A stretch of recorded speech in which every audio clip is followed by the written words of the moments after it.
Good evening, boys and girls. Welcome back to another Round the Clock Fright segment. My name is Kimberly, and today I am going to be reviewing the 2022 film Fresh, starring Daisy Edgar-Jones and Sebastian Stan. We all know Sebastian Stan from quite a few movies. He's made notable appearances, especially one of the most popular franchises is the Marvel franchise as Bucky Barnes. We all know him. We all love him. Great actor. He also starred in, he had a very small role in Once Upon a Time as Jefferson, which is the Mad Hatter.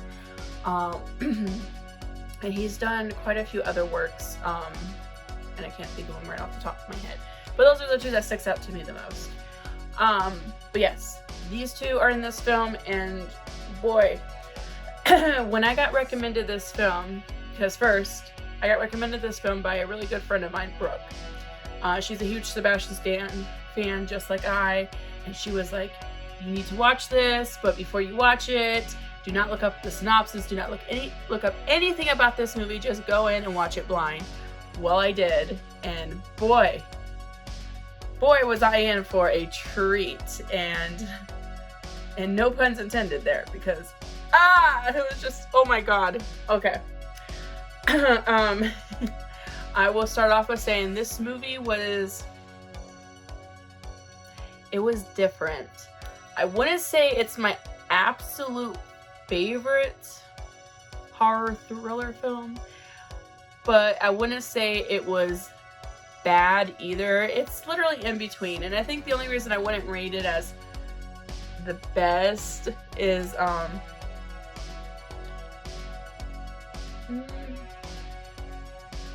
honestly, I have no rhyme or reason besides that it was just really gross, which, I mean, I guess if you're ranking it in the horror thriller meter, we like gross, we like gore, we love blood, we love violence and all that good stuff.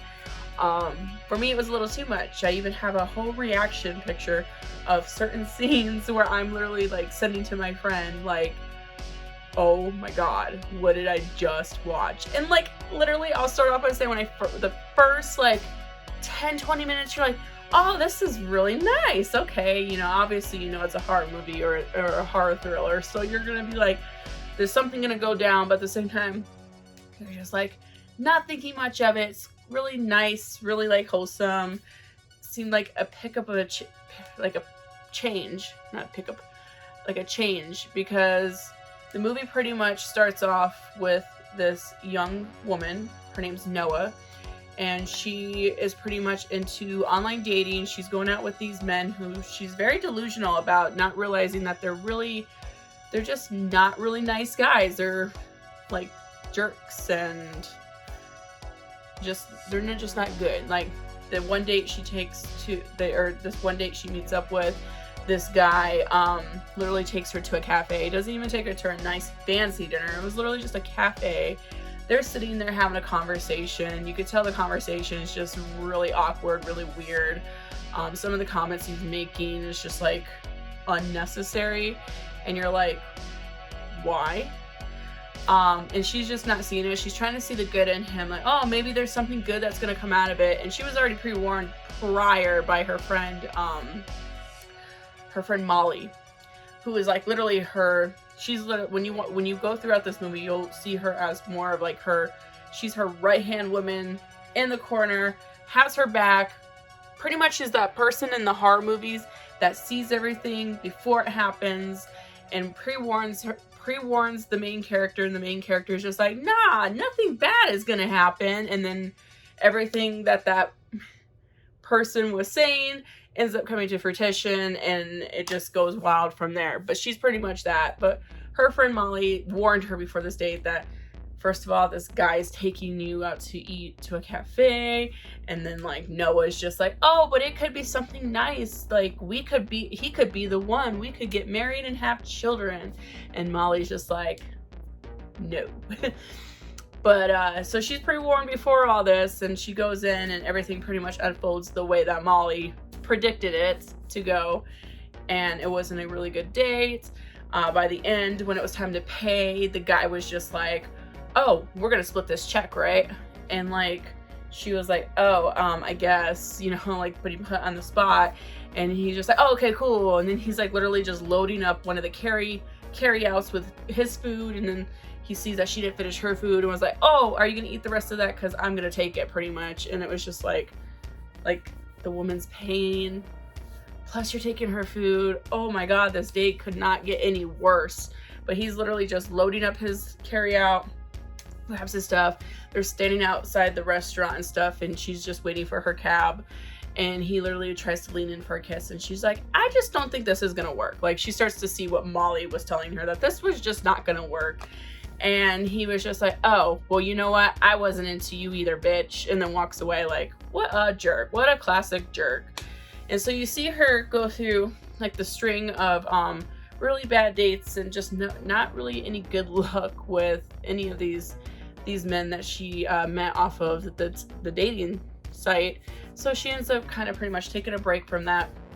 She goes out, well, kind of takes a break for the night, I guess you could say, because she ends up going out to the grocery store to pick up some stuff when she runs into Sebastian Stan's character, which his name in the movie is Steve.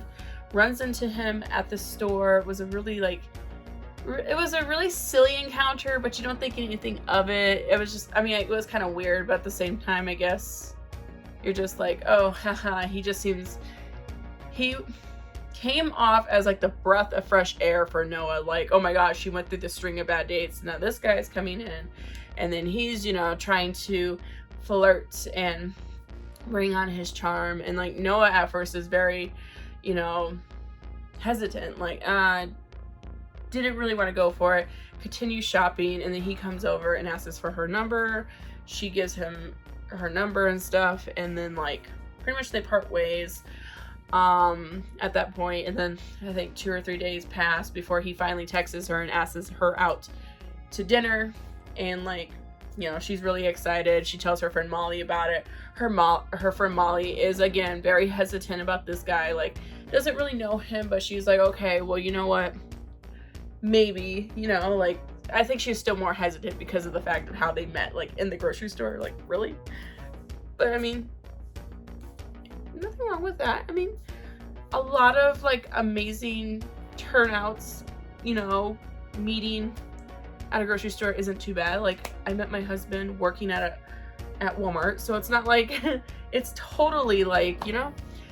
And so, but yeah, so like that kind of like unfolded and stuff, and like Molly was just like, oh, well, be careful. They go on their date and stuff, and the date went really good, was really nice. It was better than the jerk in the beginning of the movie. They have a really nice date, end things off with some spice, but spicy queen sex, but you know, that kind of goes down, and you're just like, okay, cool. And then things start to unfold where the audience starts to see the red flags in this movie. Like, then he starts to plan a weekend getaway with her, and you're just like, they've only had one date and he wants to take her away for the weekend. Just kind of weird. She tells her friend Molly, and her friend Molly's on board 100% with how us audience is feeling at this point. Like, that's a red flag. What? Why? And like, of course, Noah's just like, oh my gosh, he's such a sweet guy. We're gonna go and we're gonna have such a lovely time. And like, Molly's just like, keep your phone on you. Let me know when you get there. But, you know, like pretty much, you know, warning her. This movie literally, like, I mean, again, it's a really good climax. It goes starting off very slow. You kind of see what her dating history is like, and then it kind of speeds up to like her meeting pretty much essentially the bad guy, and it taking off from there. Like, the moment they leave for this weekend getaway, things start to just one by one unfold. And it starts off with like little things like her cell phone's not working. Her cell phone's not working, bad reception, so she can't send her friend Molly a text saying like she made it safe to his house. She gets to his house and there's no reception at all. He's like, oh, my internet's down for right now, blah blah blah. And it's just like little things like that. She starts seeing things in his house that's a little off and weird, and she's like, okay. And then it just, from there we start to learn that Steve is not who he's all cracked up to be. He's not this good guy. He is this bad guy who pretty much kidnaps women, puts them in a cellar, locked up, chained. I think they chained them by their wrists or ankles, in a corner with a little tiny bed, gives them food, and one by one will slowly torture these women by taking off pieces of their body, like their legs or their arms and stuff like that. And I guess he has like a business going, because he will take women's body parts, sometimes even their underwears and stuff. It was just really, really gross. But he pack them up and he'd ship them to these people who would actually pay a pretty good penny for this and stuff. And it's just but at the same time, he would actually cook up these women's body parts and eat them. And it was like cannibalism at its worst. It was bad. So that's why I said I have some reaction pictures I sent to my friend, like, oh my god, what am I watching? But I definitely could say I was not expecting any of this.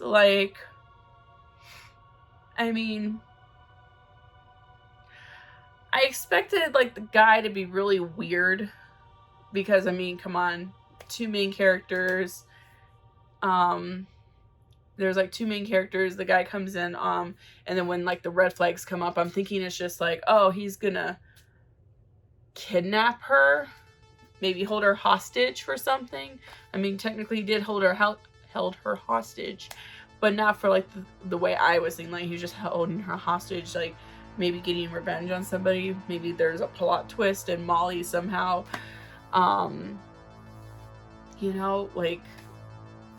did him wrong, and so now he's some kind of revenge or something.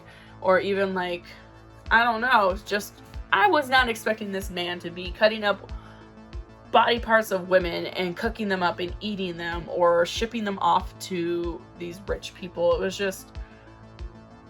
It was definitely a ride of a movie. The ending, though, does have I'm not going to spoil the ending, since this movie is pretty new. I didn't realize it came out in 2022. I thought it was maybe a year or two older. But I won't spoil the ending, just in case any of y'all have not seen it and is checking out this review for the first time. But I will say the ending did have a really good close to the film, and the way everything kind of unfolds. Granted, one of the biggest scenes at the end, that it's gross, really gross. I'm gonna just say right now, very gross, but at the same time,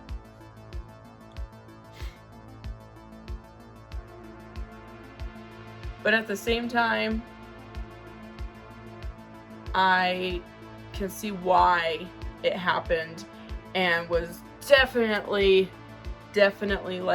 oh my gosh, because just so much happened. You were literally on the edge of your seat, waiting to see what was gonna happen. It was pretty insane. But what would I rank this film on a scale of 1 to 10? I would say, if you are looking for a movie that will gross you out, because I would rank it literally a 5, my personal opinion, because it was just one of those movies that's it's up there with the remake of The Hills Have Eyes for me. There was a lot of moments that made your stomach turn. This one was definitely up there on that level, so maybe that's a 5 for me, because it wasn't bad, but it wasn't the greatest. But if you are looking for a film that is just all out there, I would say give it a try. Just go in with the expectations that just don't eat anything while you're watching that. watching this movie, because if you have a weak stomach like me, wouldn't be a good idea to be sitting there eating anything while watching this. Oh god. But yeah, I definitely rank it a 5, because I wouldn't say it's the greatest film ever, but I wouldn't say it was the worst film I've ever seen. So definitely a 5. And that's setting, now that I'm really thinking about this, that's setting aside my personal opinion on the gross factor. So overall, I'd say a 5. Wasn't the greatest, but wasn't the worst. But I would definitely check it out if you are wanting to go in with that expectation. But yeah, I would say the acting in this movie was very good. There was moments with Noah that I was kind of like, I don't know. I feel like her character was kind of, at times, I don't know how to explain it. I don't know. Like, the acting kind of was just more in between. Like, you know, I don't know how to explain it. It just, until the end, I'd say like the first half, you're just like, eh. The last half, it got a little bit better, but I feel like, eh. I will say, because Daisy Edgar Jones hasn't had a lot in her filmography and stuff, and it's probably like one of her first movies. I know she did. I saw on there she did Under the Banner of Heaven with Andrew Garfield, and I have to go back and rewatch that show, because show on Hulu, because I don't remember her on that, even though she was the main character, which I kind of have a feeling I think I know who it is. But either way, like, that's the only noticeable work I've seen from her. So, you know, maybe in time, like with more projects and stuff, it'll amp up, get better. But I don't know, I wasn't really impressed. Sebastian Stan, obviously amazing actor. Like, obviously he played the role of this psychotic man who feeds off of women, and literally, and the way he could switch up his acting, coming from like Bucky Barnes and Jefferson, which is the Mad Hatter, and coming to this, yeah, phenomenal, great. Some of the other acting in the movie from like Molly, and there's other people in there like Penny and all them, all very good. I wouldn't say anything bad about that. There is a really interesting scene I'm gonna mention real quick. There was a very interesting scene I really thought was kind of cool. It was towards like the middle, after she was captured and stuff. She tries to do what she can to get out of this situation, and if that meant trying to, I guess,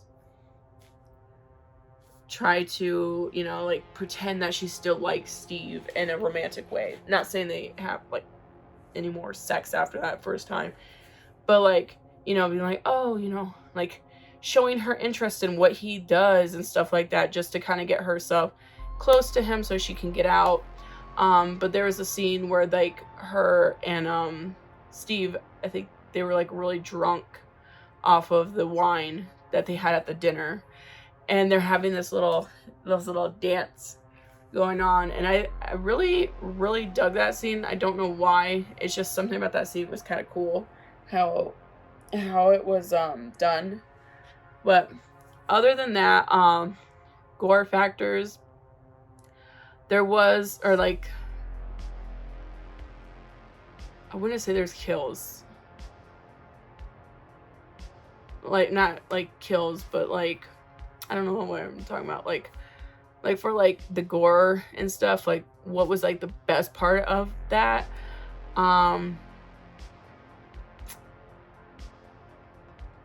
I want to say the ending, the one I'm not going to talk about, was pretty epic. Like, it was gross, but it was really kind of cool, like, but at the same time you kind of cringe. that was very interesting. Would not have thought of that, but yeah. So anyways, wrapping up, in conclusion, really, it was different. But yeah, definitely check it out if you are willing to go in with the expectation that's gonna be very gross and to not eat anything. But yeah, that is my review on the 2022 film Fresh. I hope you all have a wonderful day. It's nice to be back on here. I know it has been a while since I've, been on Round the Clock Frights. I think the last thing I reviewed was when I was in Arizona back in May, and I got to review Doctor Strange with Josh, and that was really fun. So it's just been crazy with school, being sick, a lot of things just been kind of like life in general has just been hitting me. So it's nice to be back on here. I'm hoping to review Stranger Things 1 through 3, because I just finally binged all 4 seasons a couple months ago, and so I'm hoping to do that here soon, and to give you guys my thoughts on that movie, or on that show. I almost said movie, it's a show, on that show. But I hope you all have a wonderful rest of your day. Stay spooky. We are 1 month away from Halloween, so be ready. It is spooky season, and Round the Clock Frights has a lot of amazing things coming your way. Bye.